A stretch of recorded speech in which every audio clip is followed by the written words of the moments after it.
மருமகள் சீரியல்ல இப்போ ஈஸ்வரி பண்ண இந்த காரியத்தினால நம்ம தமிழ் செல்வி பார்த்தீங்கன்னா பயங்கர கோவத்தோட உச்சிக்கே வந்து போயிட்டாங்க. ஸோ ஈஸ்வரி பார்த்தீங்கன்னா இப்படி கேவலமா வந்து வீட்டுக்கு வந்து யாருக்கும் இல்லாத நேரம் பார்த்து லெட்டர் எழுதி வச்சுட்டு அங்கே இருக்கிற அந்த குழந்தைய வந்து தூக்கிட்டும் வந்து போயிடுவாங்க. ஸோ இந்த விஷயத்த கேள்விப்பட்ட நம்ம தமிழ் பார்த்தீங்கன்னா பயங்கர ஆக்ரோஷம் ஆயிடுவாங்க. என்கிட்ட சொல்லாமல் என் பிள்ளைய இப்படி திருட்டுத்தனமாக தூக்கிட்டு போயிருக்காங்க அப்படின்னு சொல்லிட்டு ரொம்பவே கோவப்பட்டுருவாங்க. அண்ட் பணம் இருக்குது அப்படின்னா அவங்க இஷ்டத்துக்கு என்ன வேணாலும் பண்ணுவாங்களா அப்படின்னு சொல்லிட்டு வந்து ஸோ கோவத்தோட உச்சிக்கே போயிட்டு என் புள்ள எனக்கு வேணும் அப்படின்னு சொல்லிட்டு பார்த்தீங்கன்னா உடனே விறுவிறுன்னு வந்து கிளம்புறாங்க. ஸோ கிளம்பி பார்த்தீங்கன்னா நேராக வந்து இங்கே பெரிய வீட்டுக்கு வந்து வாசலில் வந்து நிற்கிறாங்க.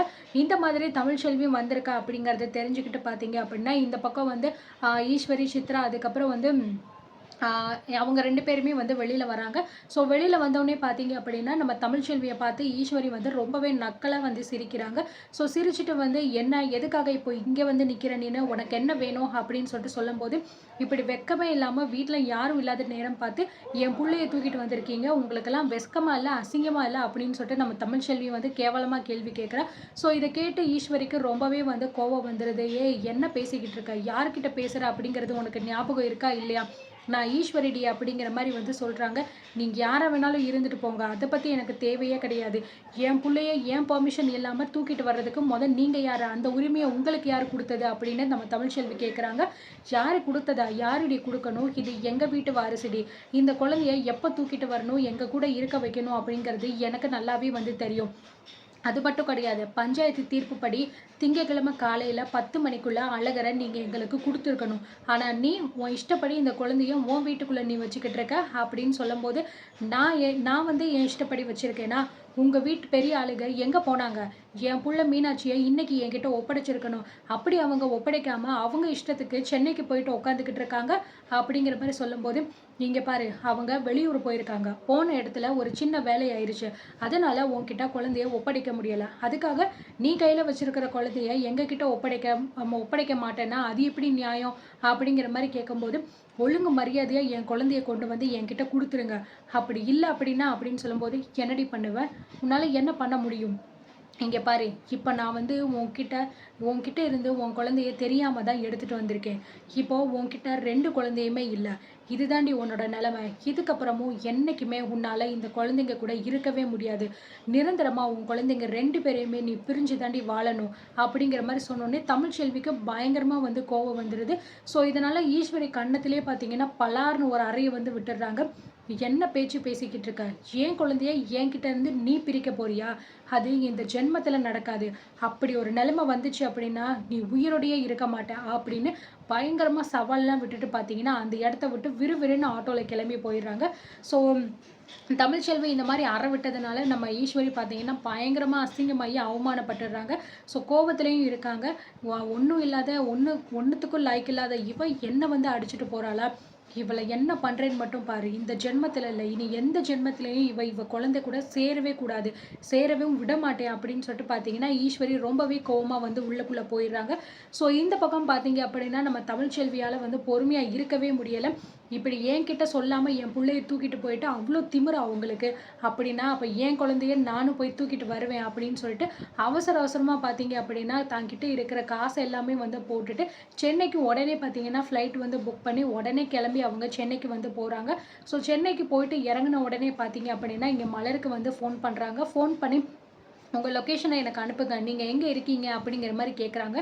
"என்ன தமிழ், என்ன ஆச்சு? எதுக்காக இவ்வளோ கோவமா பேசிக்கிட்டு இருக்கா?" அப்படின்னு மலர் கேட்கும்போது, "இக்கா, இப்போ இது பேசுறதுக்கெல்லாம் எனக்கு நேரம் கிடையாது. உங்க லொகேஷனை மட்டும் எனக்கு அனுப்புறீங்களா இல்லையா?" அப்படின்னு சொல்லும்போது, ஸோ மலருமே பார்த்தீங்கன்னா லொகேஷனை வந்து அனுப்பி விட்டுடுறாங்க. இந்த பக்கம் கருப்பு வந்து, "என்ன ஆச்சுதா? எதுக்கு, யாருக்கு லொகேஷன் அனுப்புற?" அப்படின்னு கேட்கும்போது, "தமிழ் தானே, இந்த மாதிரி கால் பண்ணி லொகேஷனை அனுப்பு" அப்படிங்கிற மாதிரி ரொம்ப கோவமா பேசுறா. "என்ன ஆச்சுன்னு ஒன்றும் தெரியலையே" அப்படின்னு சொல்லிட்டு 2 பேருமே பேசிக்கிட்டு இருக்காங்க. இந்த பக்கம் பார்த்தீங்கன்னா ஆட்டோக்காரங்கிட்ட வந்து, "அண்ணா இந்த லொகேஷனுக்கு வேகமா போங்க" அப்படின்னு சொல்லிட்டு பார்த்தீங்கன்னா, ஸோ கொஞ்ச நேரத்திலேயே வந்து தமிழ்ச்செல்வி அந்த லொகேஷனுக்கு வந்து இறங்கிடுறாங்க. தமிழ்ல பார்த்தோன்னே கருப்பு, மலர் 2 பேருமே ரொம்பவே வந்து ஷாக் ஆகிடுறாங்க. அண்ட் கருப்பு வந்து, "என்ன தமிழ், என்ன இங்கே வந்திருக்க நீனு?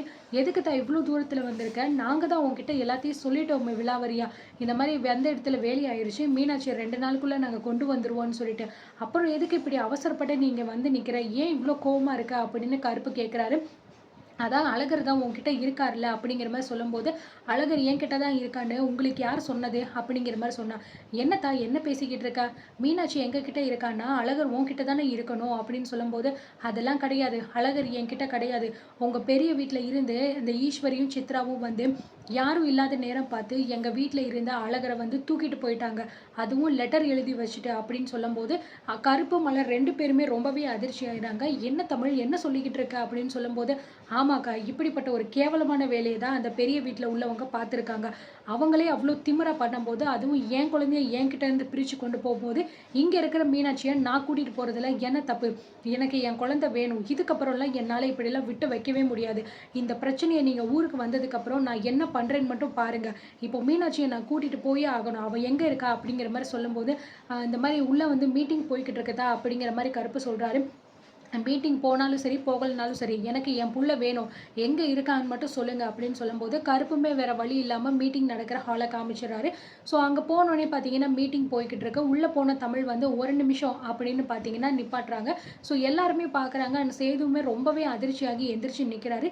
என்ன இவ எப்படி இங்க வந்தா? அப்படிங்கிற மாரி வந்து சொல்லும்போது, ஸோ தமிழ்ச்செல்வி உடனே பார்த்தீங்க அப்படின்னா வந்து, அ உள்ள வந்து வர்றதுக்கு ட்ரை பண்றாங்க. அப்போ அங்க இருக்கிற ஒரு ஆள் வந்து, "கொஞ்சம் நில்லுங்கம்மா. நீங்க யாரு? இங்க மீட்டிங் நடக்குது. நீங்க பாட்டுக்கு உள்ள வந்துகிட்டு இருக்கீங்களே! ஆமா, உங்கள யார் உள்ள விட்டது?" அப்படின்னு கேட்குறாங்க. ஸோ சேதுபதி அவங்கள பார்த்துட்டு, "அண்ணே அவங்களுக்கு எனக்கு தெரிஞ்சவங்க தான். நீங்க இருங்க நான் பேசிக்கிறேன்." அப்படின்னு சொல்லிட்டு சேதுபதி பக்கத்துல தமிழ் வந்தவுடனே, "என்ன தமிழ்? எதுக்காக இங்க வந்திருக்க?" அப்படின்னு சொல்லும்போது, "மீனாட்சிய இன்னைக்கு நீங்க எனக்கு குடுக்கணும்ல. அவள நான் கூட்டிட்டு போறதுக்காக தான் வந்திருக்கேன்." அப்படின்னு சொல்லும்போது, "என்ன எதுக்காக நீ இவள கூட்டிட்டு போணும்னு சொல்ற? அப்பா தான் உங்ககிட்ட ஃபோன் பண்ணி சொல்லிட்டாருல்ல." அப்படிங்கிற மாரி நம்ம சேது கேட்குறாரு. ஸோ தமிழ் வந்து சொல்றாங்க, இந்த மாதிரி என்கிட்டலாம் ஃபோன் பண்ணி யாருமே வந்து சொல்லல. எந்த விதமான தகவலுமே எனக்கு வந்து குடுக்கவும் கிடையாது. நான் ரொம்ப நேரம் போயிட்டு பஞ்சாயத்து இடத்துல நின்னுட்டேன். அதுக்கப்புறம் தான் நானே ஃபோன் பண்ணி கேட்டு தெரிஞ்சுக்கிட்டேன் அப்படிங்கிற மாரி சொல்லிட்டு, இப்போ நான் வந்து மீனாட்சிய கூட்டிட்டு போயே ஆகணும் அப்படிங்கிற மாரி வந்து ரொம்பவே அடமென்ட்டா இருக்கிறதுனால, வேற வழி இல்லாம சேதுபதியும் மீனாட்சிய வந்து தமிழ்ச்செல்வி கையில வந்து குடுத்துடுறாரு. ஸோ அவரால எதுவுமே அந்த இடத்துல பேச முடியல. மீட்டிங்க பாதியிலேயும் விட்டுட்டு போ முடியாது. அதுக்கப்புறம் நம்ம பேசிக்கலாம் அப்படின்னு நெனச்சுட்டு பார்த்தீங்கன்னா, அப்படியே அமைதியா இருந்துடுறாரு. மீனாட்சிய கையில வாங்குனதும் பார்த்தீங்கன்னா, நம்ம தமிழ்ச்செல்வி அந்த இடத்த விட்டு விறுவிறுன்னு வந்து கிளம்பி போயிடுறாங்க. அதுக்கப்புறம் அங்க இருக்கிறவங்க வந்து, இந்த மாரி "தம்பி என்னாச்சு? உங்களுக்கும் உங்க மனைவிக்கு ஏதாவது சண்டையா?" அப்படிங்கிற மாரி கேட்குறாங்க. இன்னொருத்தர் வந்து சொல்றாரு, "இல்ல, இல்ல. இவங்க வந்து இப்போ இவரோட மனைவி கிடையாது. இவங்க முன்னாள் மனைவி தான்." அப்படிங்கிற மாரி வந்து சொல்றாங்க. ஸோ சேதுபதி எதுவுமே வந்து சொல்லாம, "சரி நம்ம மத்த விஷயங்கள பத்தி பேசிக்கலாம்." அப்படிங்கிற மாரி சொல்லிட்டு மீட்டிங் வேலைய வந்து ஆரம்பிச்சுடுறாங்க. ஆனாலுமே மனசுக்குள்ள வந்து ஒரு மாரி தோணிக்கிட்டு இருக்கு. மீனாட்சிய கூட்டிட்டு போயிட்டாங்களே அப்படின்னு சொல்லிட்டு. இந்த பக்கம் வெளியில வந்த தமிழ் பார்த்தீங்க அப்படின்னா, விறுவிறுன்னு வந்து கிளம்பி ஆட்டோல போம்போது, மலர், கருப்பு 2 பேருமே வந்து, "தமிழ் என்ன எதுக்காக இவ்ளோ வேகமா போய்க்கிட்டு இருக்க?" அப்படிங்கிற மாரி சொல்லும்போது, "நான் ஊருக்கு போணும்க்கா." அப்படிங்கிற மாரி சொல்றாங்க. "என்ன தமிழ் எதுக்காக இப்படி பண்ணிக்கிட்டு இருக்க? என்ன பிரச்சனை?" அப்படிங்கிற மாரி சொல்றாங்க. "எதுவா இருந்தாலும் நம்ம வந்து மாமா கிட்ட பேசிக்கலாம். அவரு உன்கிட்ட இன்ஃபார்ம் பண்ணணும்னு நெனச்சாரு. ஆனா பண்ணாம விட்டது தப்பு தான். அதுக்காக ஈஸ்வரி அத்தை இப்படியெல்லாம் பண்ணுவாங்கன்னு நாங்க கொஞ்சம் கூட எதிர்பார்க்கல தமிழு. கொஞ்சம் நீ அமைதியா பொறுமையா இரு." அப்படின்னு சொல்லும்போது, இதுக்கு மேல பொறுமையா இருக்கிறதுக்கு என்னக்கா இருக்கு? அவங்க கிட்ட நான் போய் என் குழந்தைய வந்து கேட்கும்போது, என் கண்ணு முன்னாடியே என்கிட்டயே சொல்றாங்க, "இதுக்கப்புறமும் நீ 2 குழந்தையும் பிரிஞ்சு தான் இருக்கணும். உன்னையும் குழந்தையும் நான் சேரவே விடமாட்டேன்னு" அவ்ளோ திமிரா வந்து பேசுறாங்க. பணம் இருக்கு அப்படின்னு சொல்லிட்டு அவங்க இஷ்டத்துக்கு என்ன வேணாலும் பேசுவாங்களா? பெத்த அம்மாவ புள்ள கூட சேர விடமாட்டேன்னு சொல்லி சொல்றதுக்கு அவங்க யாரு? அப்படிங்கிற மாரி வந்து ரொம்ப கோவமா பேசிட்டு தமிழ்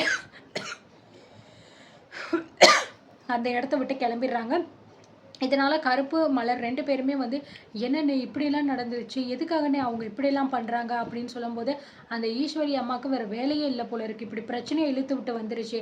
மாப்பிள்ளை வேற வெளியில வந்தோனே என்ன பதில் சொல்றதுன்னு தெரியலையே அப்படின்னு 2 பேருமே நின்னுகிட்டு இருக்காங்க. ஸோ தமிழ்ச்செல்வியோட பொறுமைய வந்து ஈஸ்வரி ரொம்பவே பார்த்தீங்கன்னா சோதிச்சுட்டாங்க. இதுக்கப்புறம் வந்து ஈஸ்வரி ஏற்கனவே அடி வாங்கிட்டா, மறுபடியும் அடி வாங்க போறாளா என்ன அப்படிங்கிறதையும் பார்த்து தெரிஞ்சுக்கலாம்.